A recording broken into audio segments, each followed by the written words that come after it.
Wichita, Kansas is called the air capital of the world for good reason. Because this is where aerospace lives and thrives.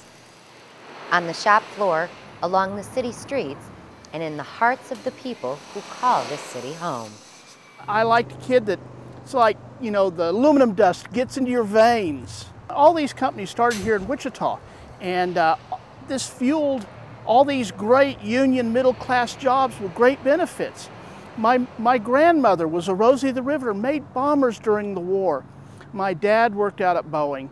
And one of the best things that happened whenever I went to work at an aircraft plant, it was something we had together. It was a bonding for us. And that generational bond is the norm here in Wichita. Year after year, sons and daughters follow in the footsteps of their ancestors. My grandparents worked out there, my uncle works out there. So yeah, there's a lot of family, there's a lot of tradition, and that's what we want to continue. But for that tradition to continue, Wichita and this country need to remain aerospace leaders. The machinists are working with the aviation companies to make sure that happens. The model that we've worked under for the last 30 years or whatever, since I've been around, worked, but I think it outserved its purpose. We got to do something different.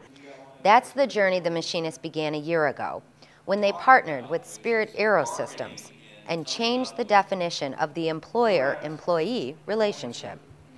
We want to work together, and we are here willing to work together, as we've shown this city through the Spirit Agreement, and we'll work with any of these companies in the same manner. All they have to do is want to do it with us.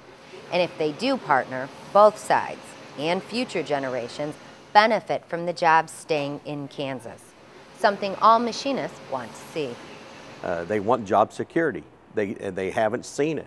We've walked picket line many times, and while we gain a little bit of language to help and assist in that area, we've never seen the job security and the commitment to keep those jobs here that we have under this agreement.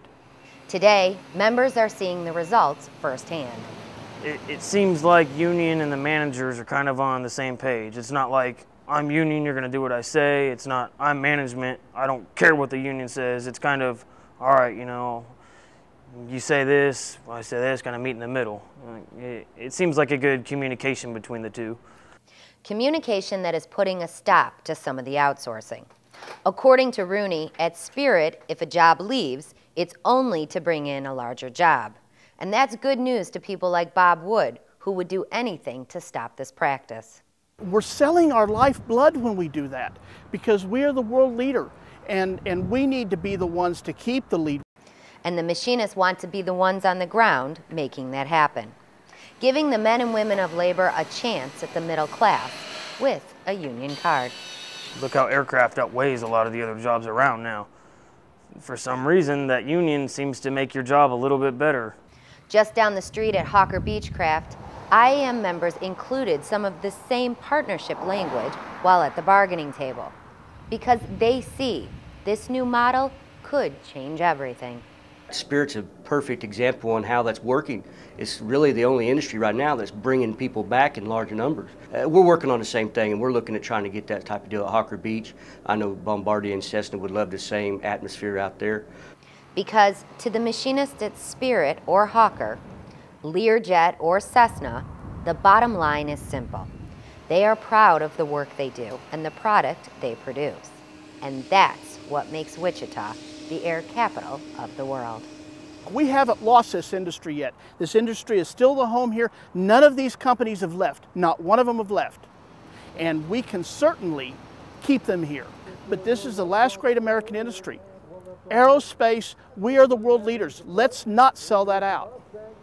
For the Machinist News Network, I'm Deirdre Kaniewski.